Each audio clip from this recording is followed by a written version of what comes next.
That's how it started. 3 loud knocks that echoed through our quiet Sunday afternoon. My wife and I had just moved into this neighborhood, a place run by a very active homeowners association. What we didn't know yet was that this HOA came with its very own Karen, a woman who treated the neighborhood like her personal kingdom. And on this day, she decided we were her newest target. My wife was relaxing in the living room that afternoon, finally enjoying a rare moment of peace. The house was quiet, the kind of quiet you don't appreciate until you've spent weeks unpacking boxes, running errands, and trying to settle into a brand new neighborhood. We had just moved in a month earlier, and the whirlwind of getting furniture delivered, updating paperwork, and trying to learn the names of at least a few neighbors had been exhausting. She had picked up her favorite mystery novel, curled up in the armchair by the window, and let herself sink into the story. The sun poured through the blinds in gentle stripes across the floor, and for a little while, she felt like she could breathe again. The stress of moving was slowly melting away. And then, knock, knock, knock. It wasn't just an ordinary knock. It was sharp, impatient, the kind of knock that announces, "I'm not here for a friendly chat. I'm here because I think you owe me your attention." My wife froze, her eyes flicking toward the sound. For a moment, she thought maybe it was a package delivery. But delivery drivers usually knocked once and left. This was different. 3 loud knocks, evenly spaced, like a demand. She set her book down slowly, tilted her head, and listened. Maybe whoever it was would go away. But after a few seconds, another set of knocks came, even louder this time. Curiosity got the better of her. She stood up, careful not to make too much noise, and crept toward the front window. Pulling down one slat of the blinds, she peeked outside. And that's when she saw her. A woman, probably in her late 40s or early 50s, stood on our porch with a clipboard clutched to her chest. Her posture was stiff, her chin slightly raised as if she were inspecting the house, like a drill sergeant. Even from behind the blinds, my wife could see the disapproval etched on her face. She didn't need anyone to tell her who this was. She had heard about her from a couple of neighbors already. This was Karen, the self-appointed enforcer of the neighborhood HOA. Karen was notorious for patrolling the streets with her clipboard, taking notes on everything from lawn heights to mailbox paint jobs. If a trash can was left out for more than a few hours after pickup, Karen would know. If a car was parked on the street overnight, Karen would document it. She treated the neighborhood like it was her personal kingdom, and everyone else were subjects expected to follow her rules without question. My wife let out a long sigh. "Not today," she whispered under her breath. She wasn't in the mood for whatever this woman wanted. Maybe Karen had noticed that we hadn't yet trimmed the small bushes by the driveway. Or maybe she was here to complain about the moving truck that had parked outside last week. Whatever it was, my wife knew it wasn't going to be good. The problem wasn't just the interruption, it was the tone. Even without opening the door, she could feel Karen's energy radiating through it. That clipboard wasn't a tool, it was a weapon. And today, my wife had no interest in getting dragged into some unnecessary neighborhood drama. So, she did what a lot of us would do in her position. She ignored the knock. She stepped away from the window quietly, sat back down in her chair, and picked up her book again. If she stayed silent, surely Karen would get the message and move on. After all, people get busy. People aren't always available to answer the door. Normal visitors understand that. But Karen was not normal visitors. To Karen, being ignored was the ultimate crime. In her mind, refusing to answer the door wasn't just rudeness, it was defiance. It was disrespect. And worst of all, it was a challenge to her authority. Karen thrived on control, on making sure everyone in the neighborhood knew she was the gatekeeper of the rules.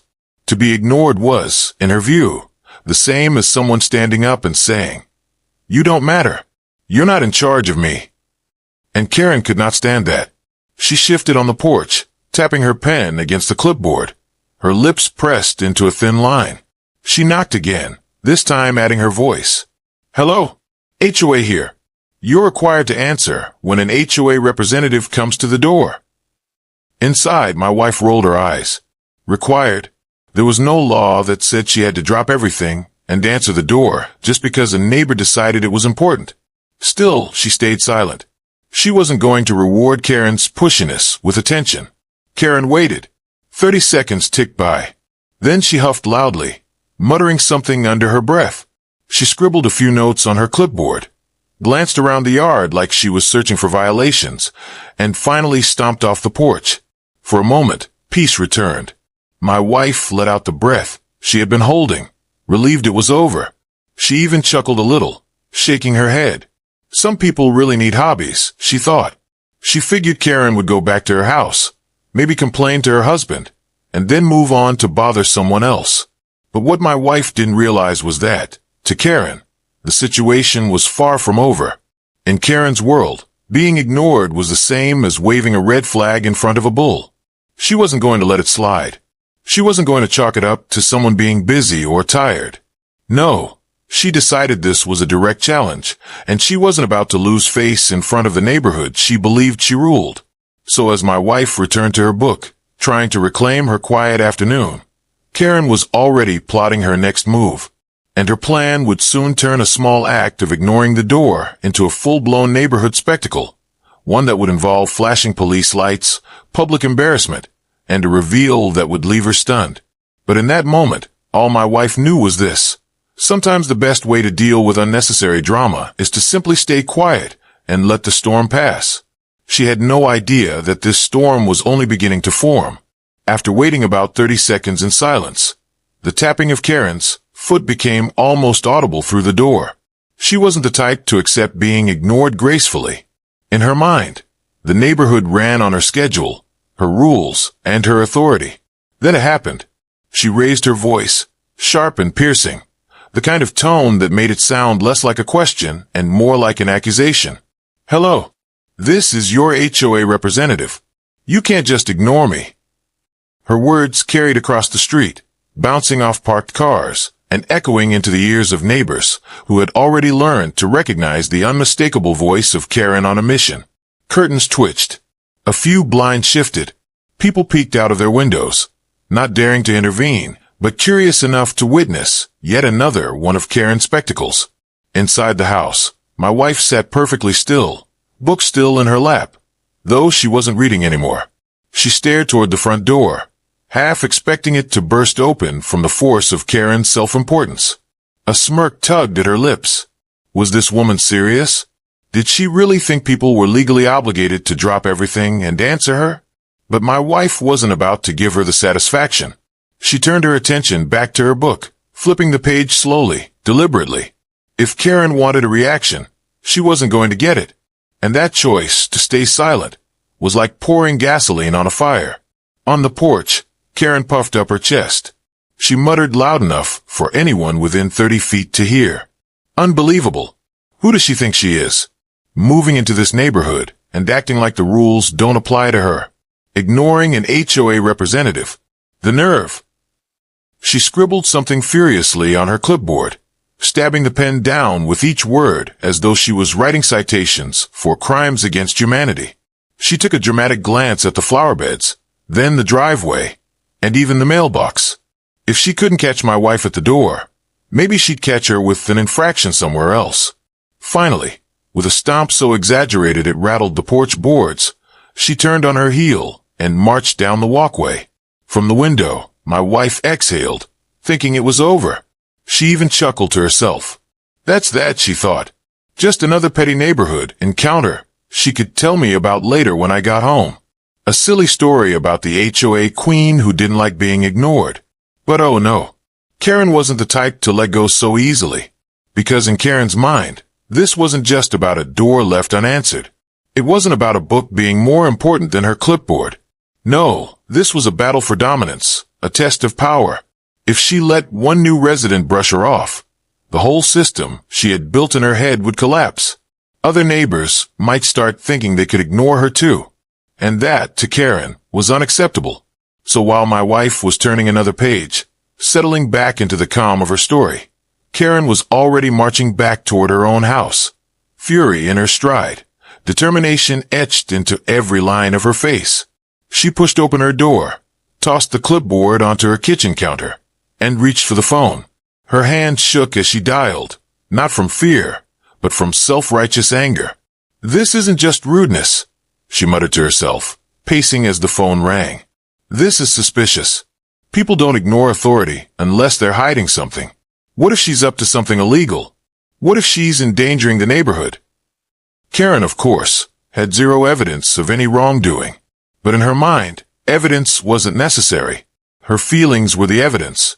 Her instincts, she believed, were sharper than any police officer's training.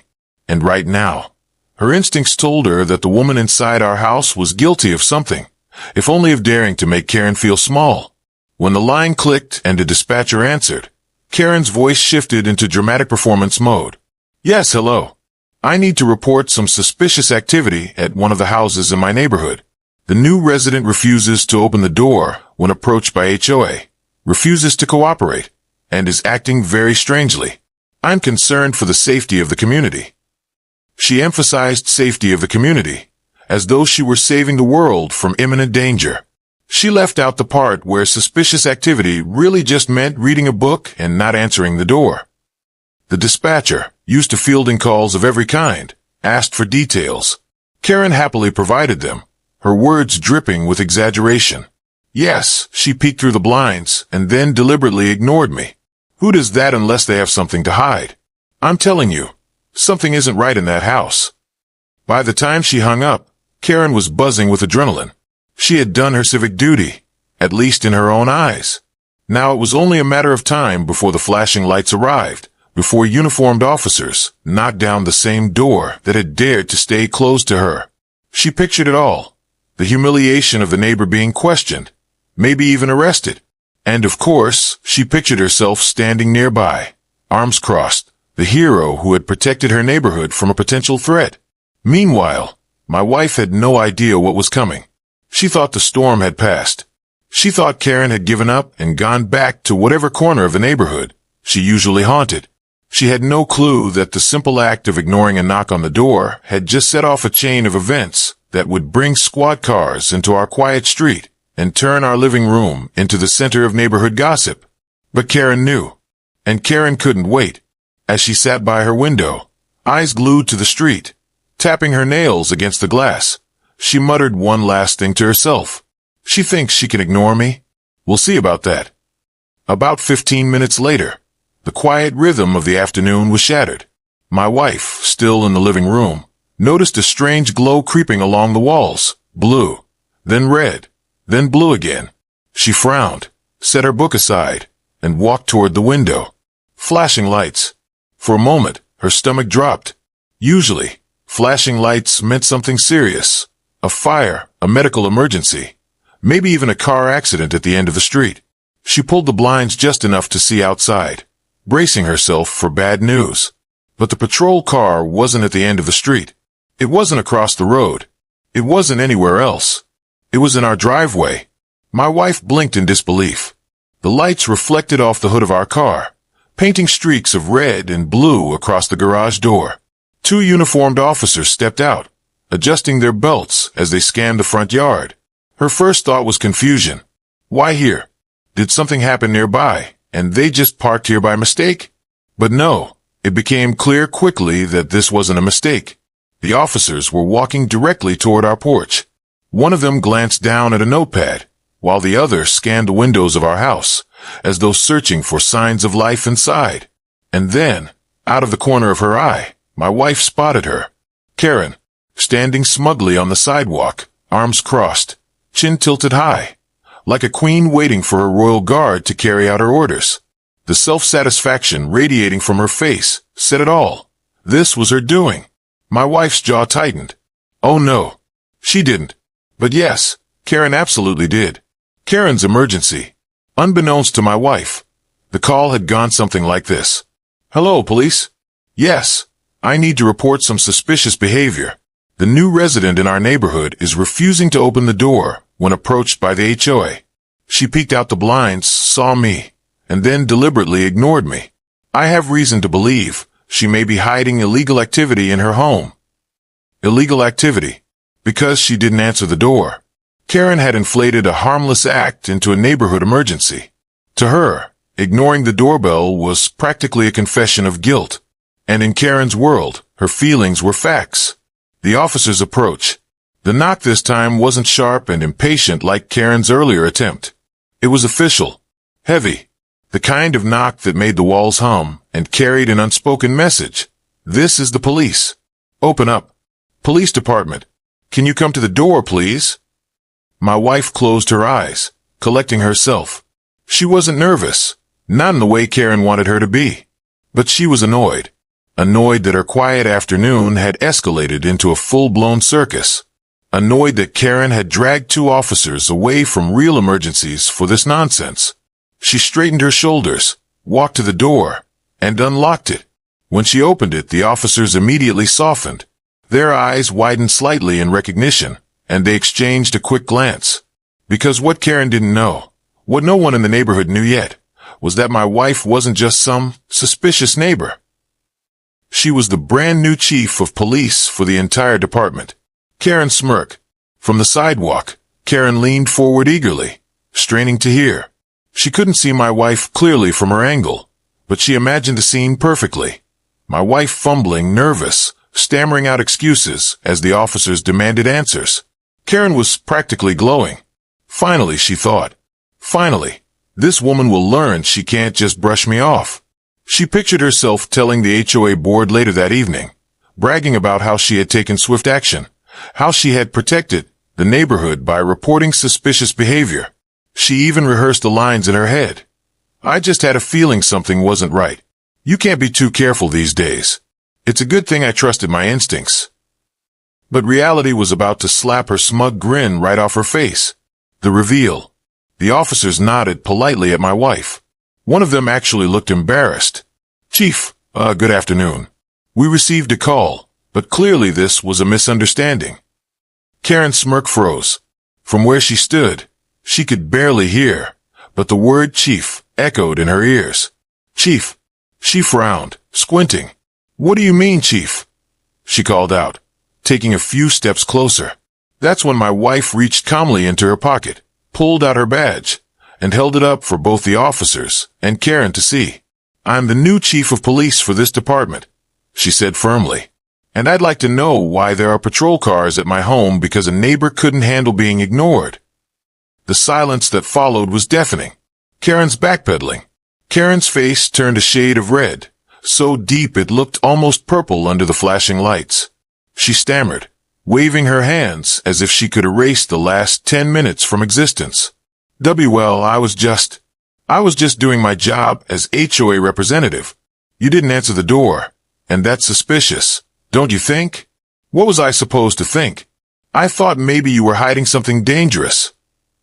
Her words tumbled out in a messy rush, but the damage was done. The officers shifted uncomfortably, clearly wishing they were anywhere but here. One of them finally spoke up. Ma'am, refusing to answer your door isn't a crime. People have a right to privacy in their own homes. Karen's mouth opened and closed like a fish gasping for air. This was not how it was supposed to go. My wife's warning. My wife didn't raise her voice. She didn't have to. The calm authority in her tone carried more weight than any shouting ever could. Let me be clear, she said, eyes locked on Karen. This will not happen again. Calling in false reports wastes police time and resources. If you do this again, you will be the one facing charges. Karen swallowed hard. The confidence had drained from her posture, replaced with stiff awkwardness. She nodded quickly, mumbling something that might have been an apology, though it was so faint no one could be sure. The neighborhood watches. By now, more neighbors had gathered at their windows, some even stepping onto their porches to watch the scene unfold. Word would travel fast. Everyone would know by nightfall that Karen had called the police on the new chief, and everyone would know exactly how that ended. The flashing lights soon disappeared down the street, the patrol car turning the corner and leaving silence behind. My wife shut the door, finally reclaiming her peace. But Karen shuffled back toward her house, with the weight of humiliation pressing down on her. Her reign as self-appointed neighborhood sheriff had just crumbled in front of an audience. And though she would try to avoid it later, she knew deep down that she would never live this down. Because in Karen's world, ignoring the doorbell was a crime. But in reality, the only crime that afternoon was wasting everyone's time. The sound of heavy boots on the pavement echoed through the stillness of the afternoon as the two officers approached our porch. Their radios crackled faintly at their sides, their belts weighed down with handcuffs, flashlights, and holstered weapons.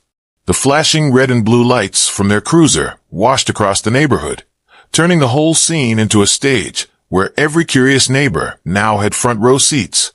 And there, center stage, was Karen. She stood proudly on the sidewalk, arms crossed in a way that made her look less like a helpful neighbor and more like a self-appointed sheriff who believed she had single-handedly cracked a major case. Her lips curled into a smug smile, and she held her chin high, as if waiting for applause. When she saw the officers step onto the porch, she couldn't resist her grand performance. She flung out an arm dramatically, pointing toward the front door. "That's her," she declared loudly, her voice carrying down the street. "She's the one refusing to cooperate with the HOA. She's hiding something in there. I just know it." Her tone was triumphant, like she had just handed over a dangerous criminal to the authorities.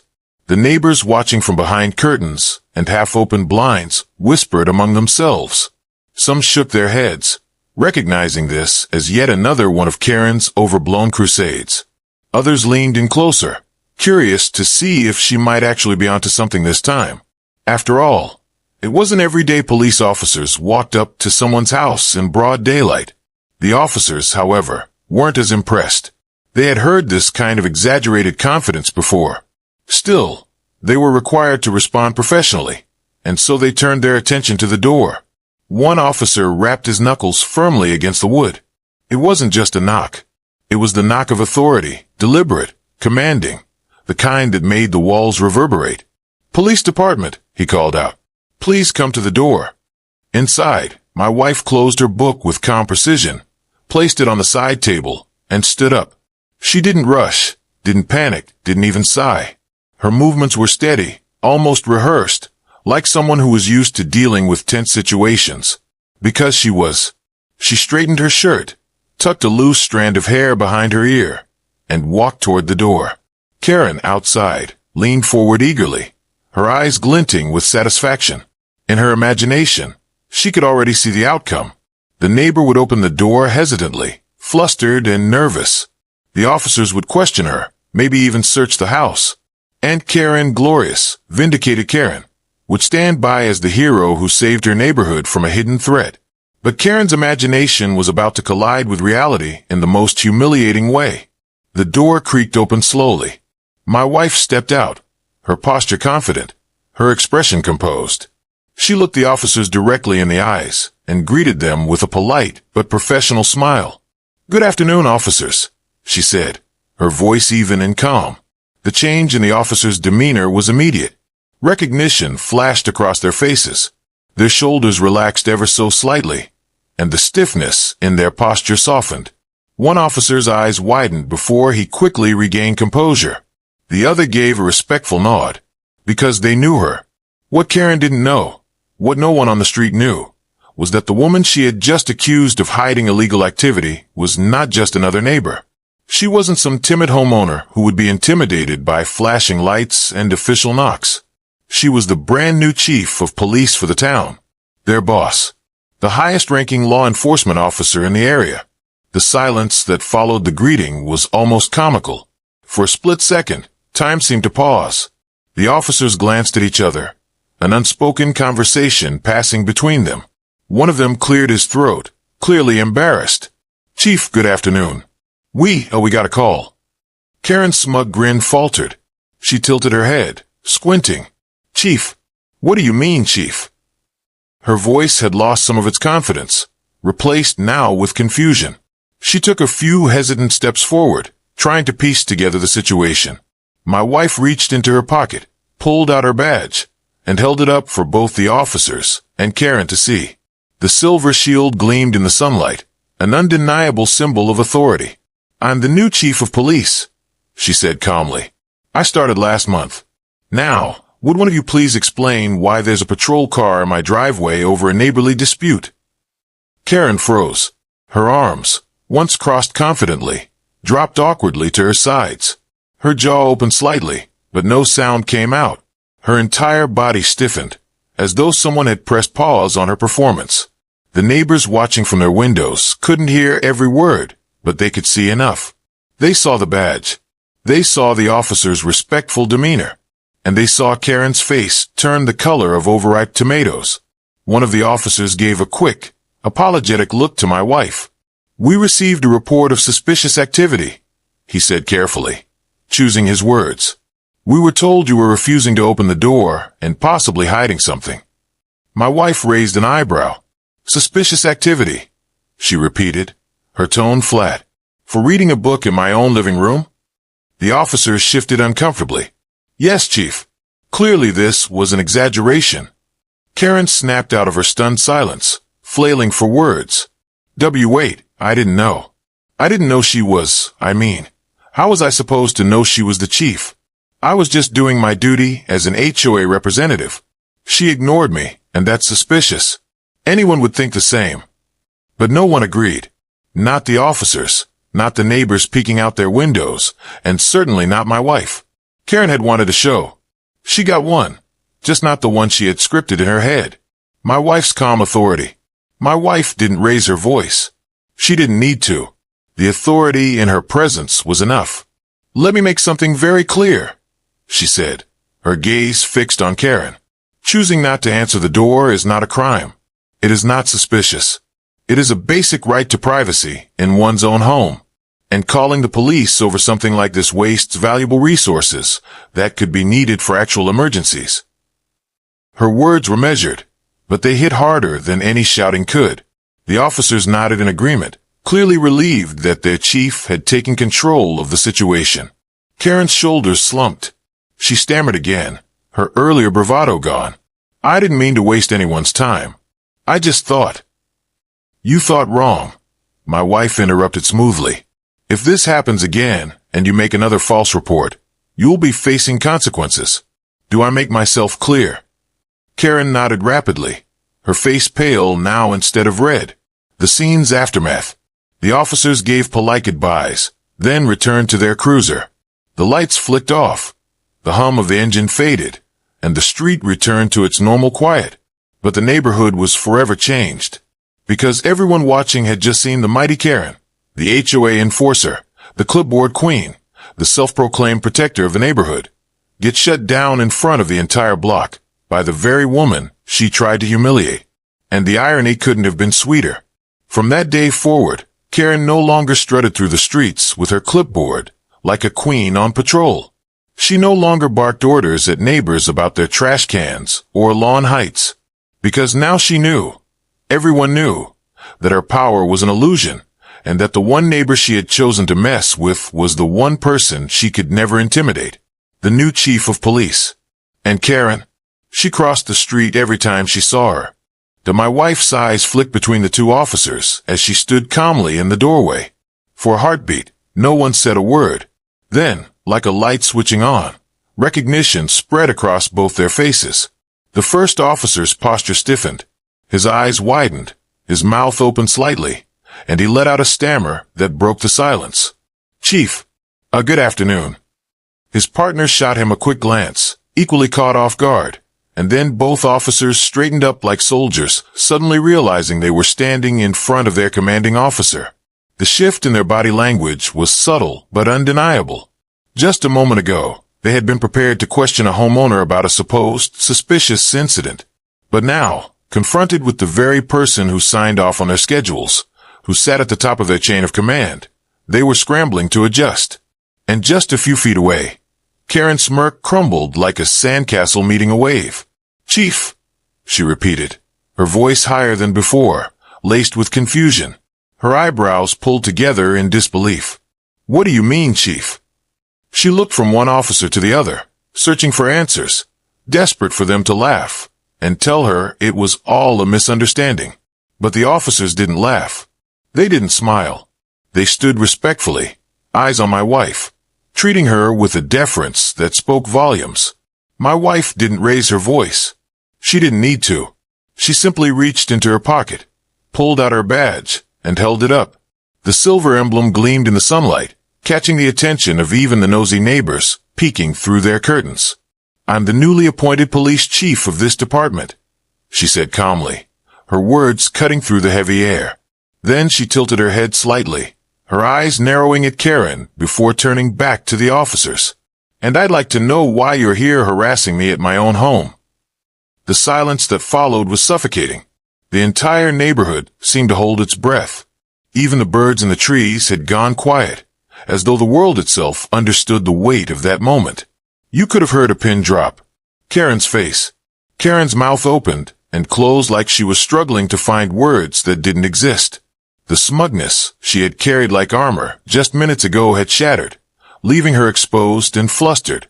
Her cheeks turned a deep shade of crimson, and she shifted her weight from one foot to the other as though the ground beneath her had suddenly become unstable.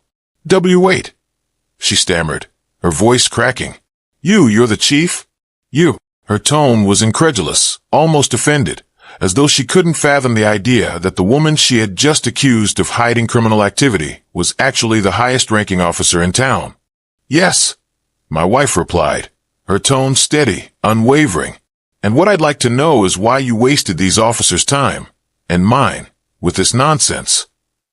The words hung in the air like a gavel hitting a judge's bench. The officers' embarrassment. The two officers exchanged awkward glances. Their shoulders were tense, and the embarrassment radiated off them. They hadn't done anything wrong. They were just responding to a call. But being caught in the middle of Karen's theatrics and their chief's personal life wasn't exactly a situation covered in the training manual. One of them cleared his throat, speaking carefully. "Chief, we received a call from this resident." He gestured toward Karen. "She reported suspicious behavior at this address. We didn't know it was your home until now." My wife's gaze shifted to Karen, her expression unreadable but sharp enough to make Karen fidget nervously. Karen's desperate excuses. Karen's confidence was gone, but her stubbornness wasn't. She waved her hands frantically, words spilling out in a desperate attempt to justify herself. I was just doing my duty as HOA representative," she blurted. You ignored me, and that's suspicious. What kind of neighbor ignores the HOA? I thought maybe you were hiding something. Maybe there was danger inside. I was protecting the community." Her excuses came fast, tumbling over each other, but they only made her sound more ridiculous. She sounded less like a concerned neighbor and more like a child caught with her hand in the cookie jar, trying to explain why it wasn't her fault. The officers kept their faces neutral, but the flicker in their eyes said what they were really thinking. This woman wasted our time for nothing. My wife's response. My wife didn't raise her voice. She didn't scold. But the calm authority in her words was sharper than any yell could have been. "Karen," she said, her tone measured. "Choosing not to answer the door is not suspicious. It is not illegal. It is not even unusual. People have the right to privacy in their own homes. And calling the police because someone doesn't want to talk to you is not protecting the community. It's harassment." Karen opened her mouth again, but my wife didn't give her the chance to interrupt. "Let me make this clear," she continued. "The next time you file a false report like this, you won't just be wasting police time. You will be committing an offense, and you will be the one facing consequences." The words landed like heavy stones. Karen's eyes widened, her face pale now, the redness drained away. She nodded quickly, her earlier bravado gone. "Why, yes, Chief. I understand." The neighbors' witness. From behind blinds and curtains, neighbors watched in stunned silence. Word would spread quickly, faster than wildfire. By dinner time, everyone would know that Karen had called the cops on the new neighbor, only to discover that the suspicious woman was actually the chief of police. For years, Karen had thrived on intimidation, using her clipboard and her sharp tongue to scare neighbors into compliance. But now, everyone had seen her knocked down publicly, her authority shredded by the one person she couldn't bully. The irony wasn't lost on anyone. The officers' exit. The officers, trying to wrap things up without further humiliation for anyone involved, gave polite nods. "Chief, again, apologies for the intrusion," one said. We'll mark this down as a resolved misunderstanding." "Thank you," my wife replied, her voice cool but polite. They turned back toward their cruiser, their boots heavy against the pavement, their faces still tinged with awkwardness. When the patrol car pulled away, the flashing lights finally gone, the neighborhood felt still again, but it wasn't the same stillness as before. It was heavier, tense. Karen's retreat. Karen stood frozen for a moment, arms limp at her sides, before finally shuffling backward. She didn't dare make eye contact with my wife as she retreated down the sidewalk. Her clipboard, once wielded like a sword, now dangled uselessly at her side. She muttered something under her breath, maybe an excuse, maybe an apology, but no one cared to hear it. The mighty HOA enforcer, the self-proclaimed guardian of the neighborhood, had been stripped of her authority in front of everyone. And she knew it. The pin dropped silence.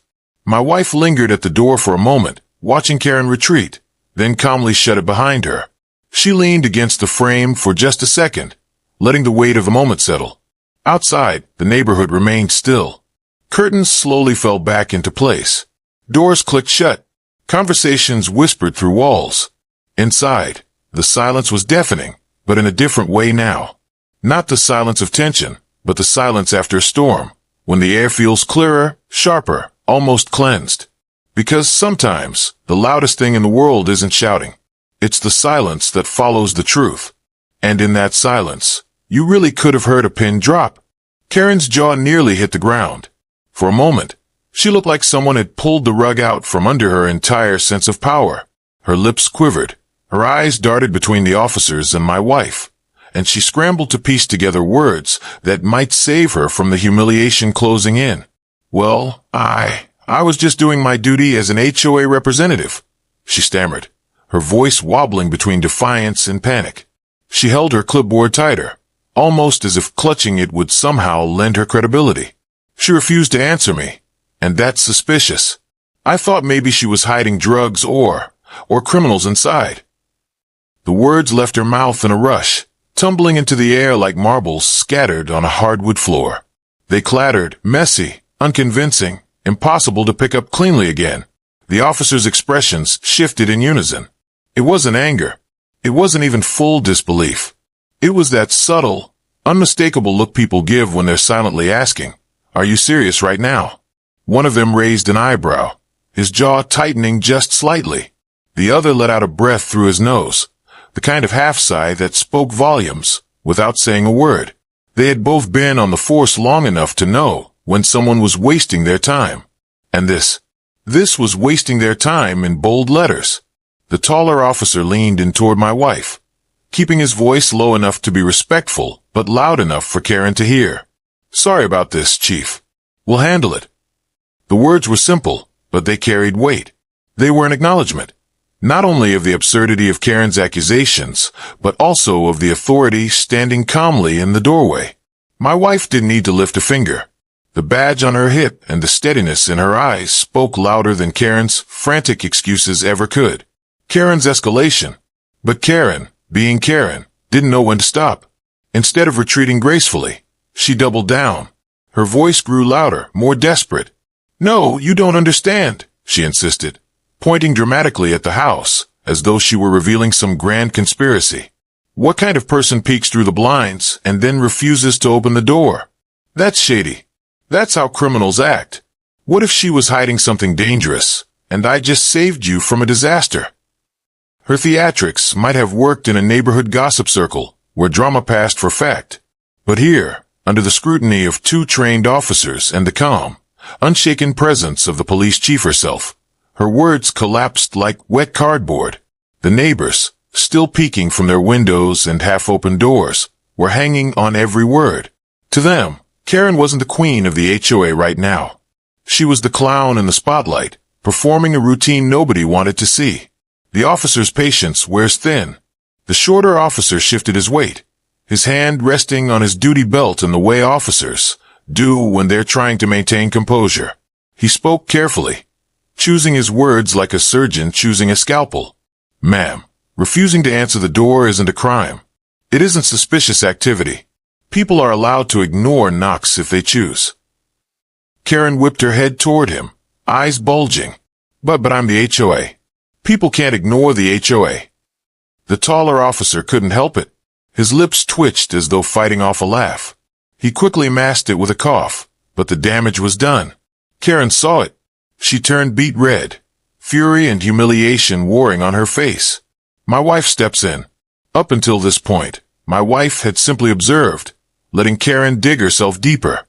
But now, she stepped forward just slightly, her voice steady and low, carrying the kind of authority that could silence a room full of shouting people.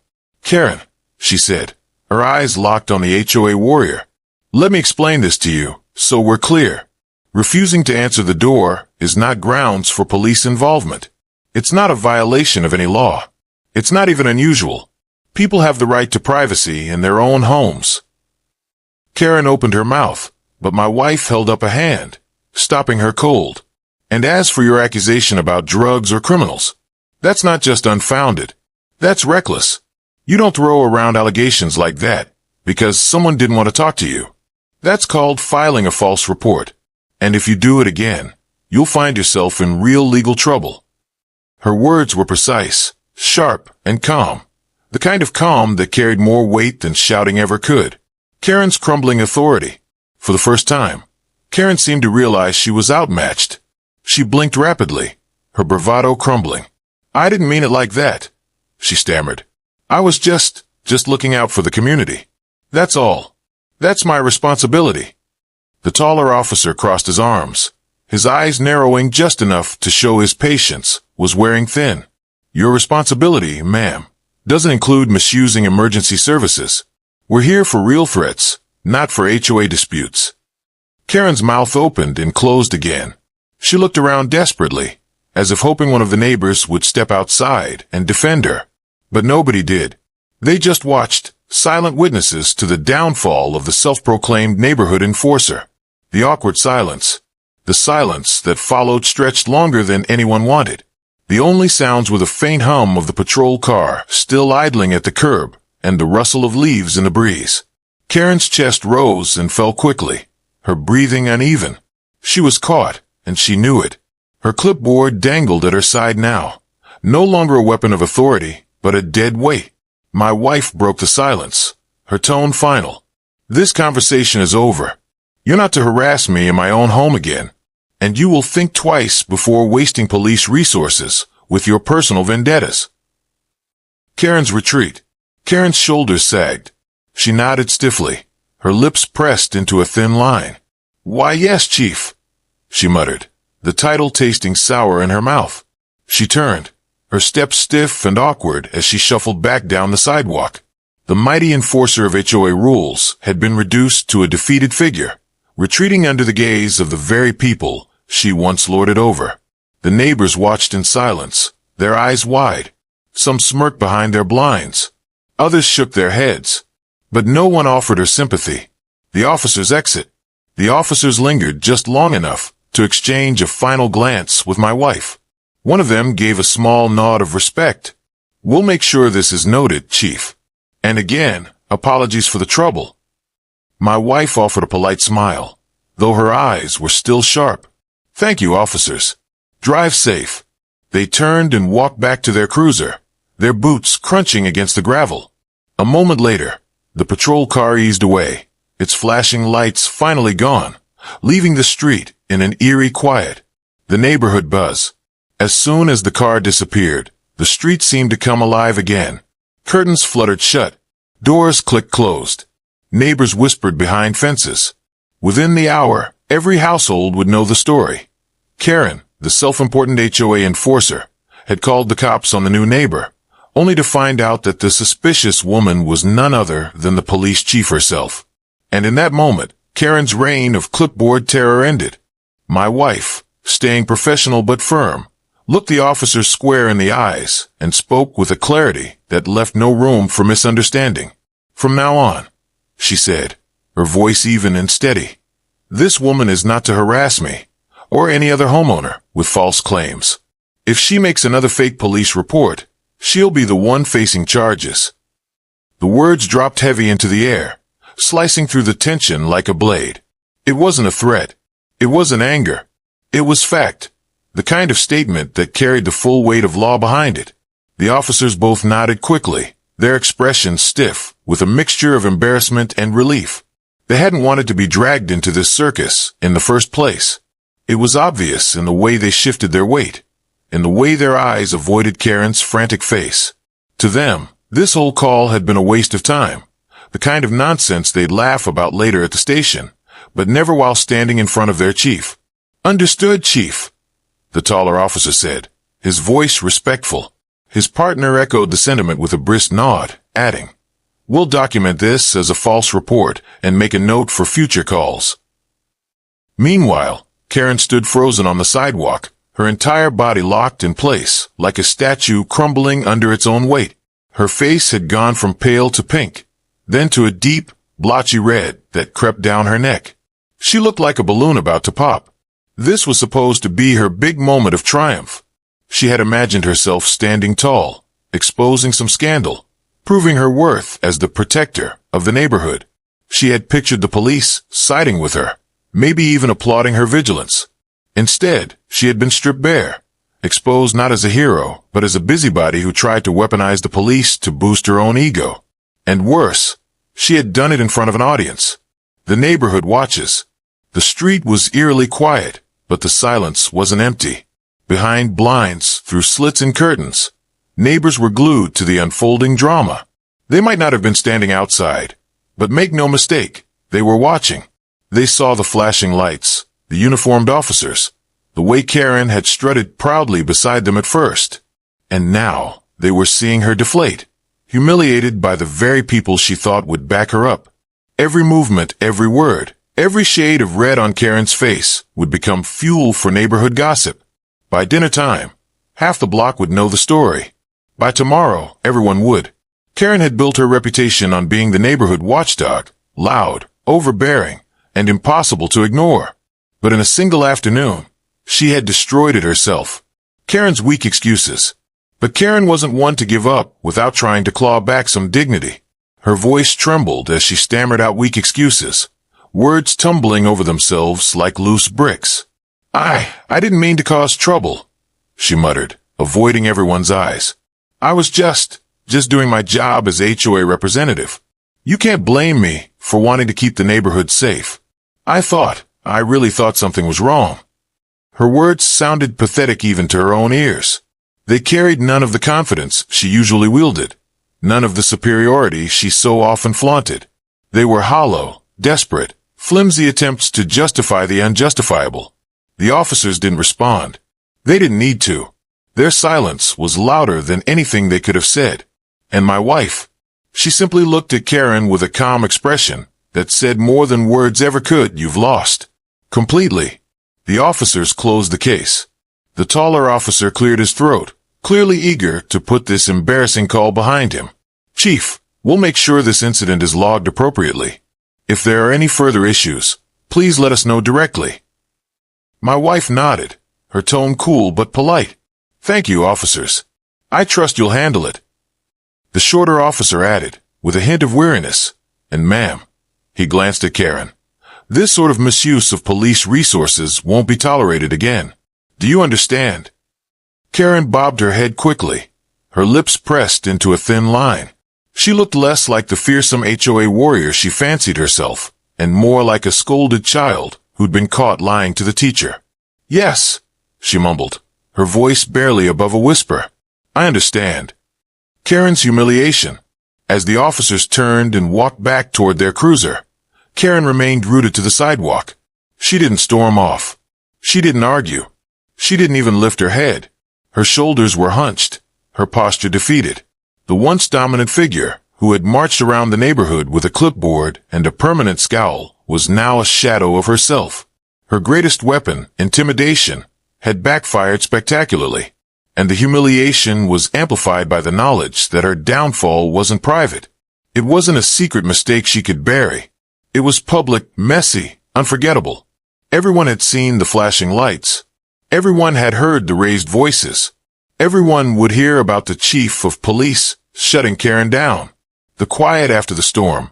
The officers slid into their cruiser, the engine rumbling softly as they prepared to leave. One gave a final nod of respect toward my wife, and then the car rolled slowly down the street, the flashing lights finally gone. The neighborhood was quiet again, but it wasn't the same kind of quiet as before. This silence carried weight. It was the silence after a storm, when the air feels cleaner, sharper, almost charged. Karen stood there for another long moment, as if hoping the ground might open up and swallow her whole. Finally, she turned stiffly on her heel and shuffled away, her clipboard hanging limp at her side. My wife closed the door with a calm finality. The ripple effect. Inside the house, my wife let out a slow breath, her composure never slipping. But outside, the ripples of what had just happened were already spreading. Neighbors who had long felt bullied by Karen's constant nitpicking and overreach suddenly had a story of hope. They whispered excitedly behind closed doors, some even smiling for the first time at the thought that maybe, just maybe, Karen's reign of terror was over. No one would say it out loud, not yet, but everyone knew. The balance of power in the neighborhood had shifted. Karen's new reality. And Karen, she would have to face that shift head-on. For years, she had thrived on control, barking orders about lawn heights, trash bin placement, and mailbox colors. But now, every time she tried to pull rank, people would remember this day. They would remember the flashing lights, the cops standing awkwardly, and her own words echoing in the air. She's hiding drugs or criminals inside.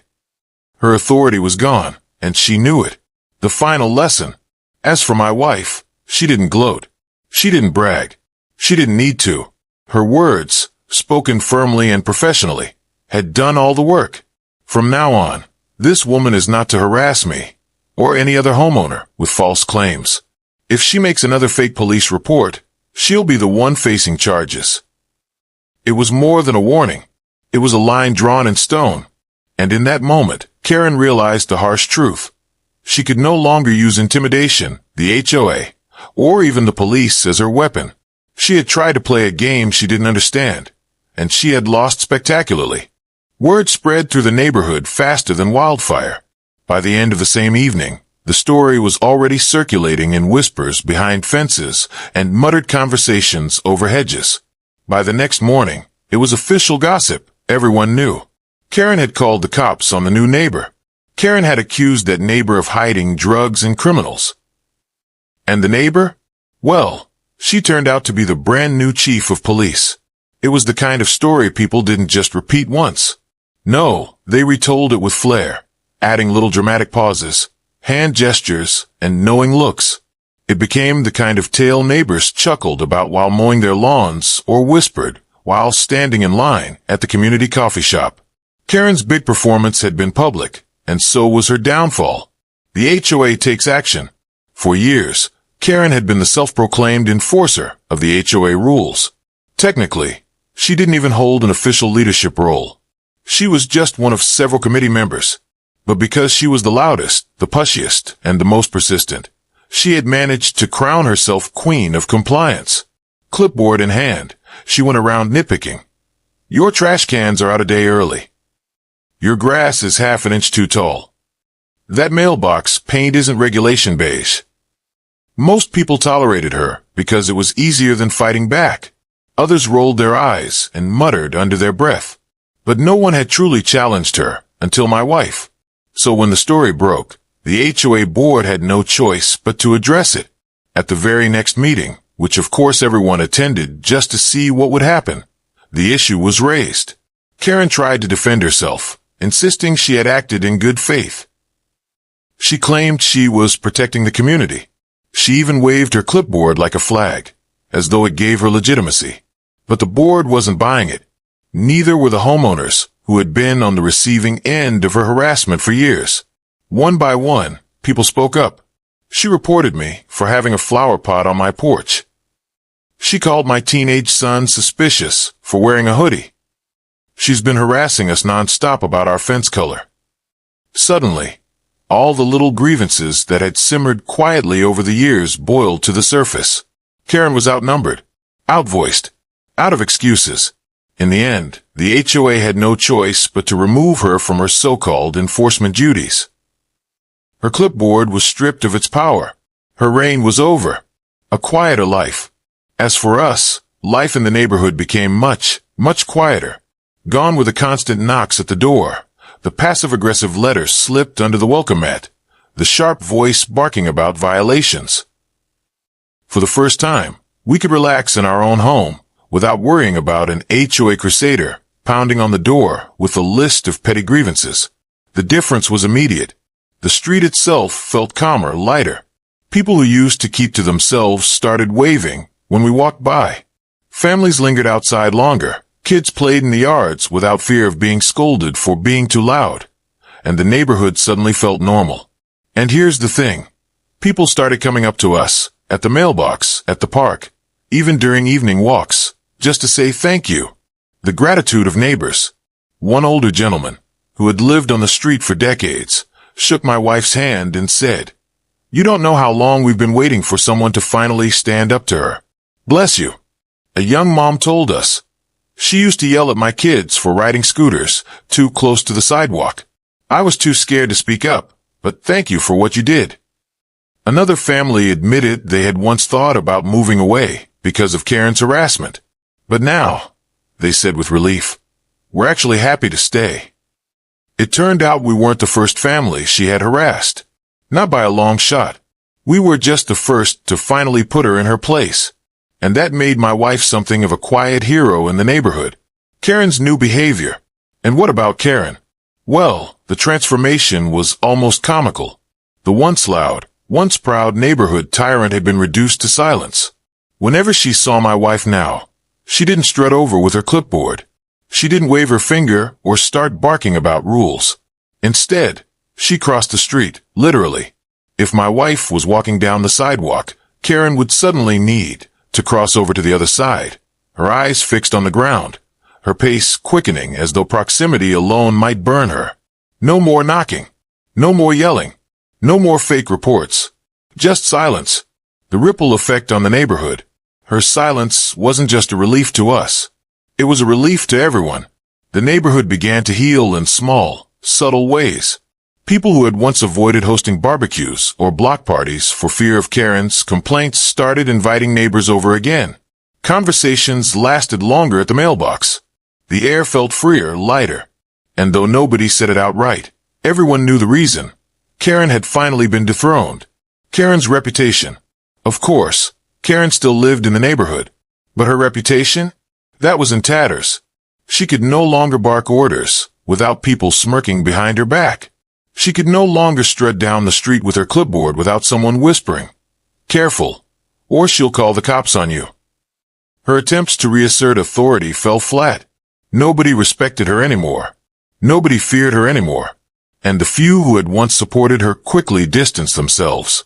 After all, who wanted to be associated with the woman who tried to weaponize the police against the chief of police herself. Our peaceful victory. For my wife, it wasn't about glory. She didn't brag. She didn't strut. She didn't even mention it unless someone else brought it up. Her only goal that day had been to protect our right to privacy. To remind someone, loudly enough for the whole neighborhood to hear, that harassment wasn't power, and intimidation had consequences. And in doing so, she not only stood up for herself, but for every family who had quietly endured Karen's bullying. That was the real victory. The lesson Karen learned. And the best part? Whenever Karen caught sight of my wife, her entire demeanor changed. She'd lower her head, quicken her step, and avoid eye contact at all costs. The same woman who once acted as if she owned the block now couldn't even bear to walk past our driveway. Because if there's one thing Karen learned the hard way, one lesson etched into her very soul, it's this. You don't call the cops on the chief of police.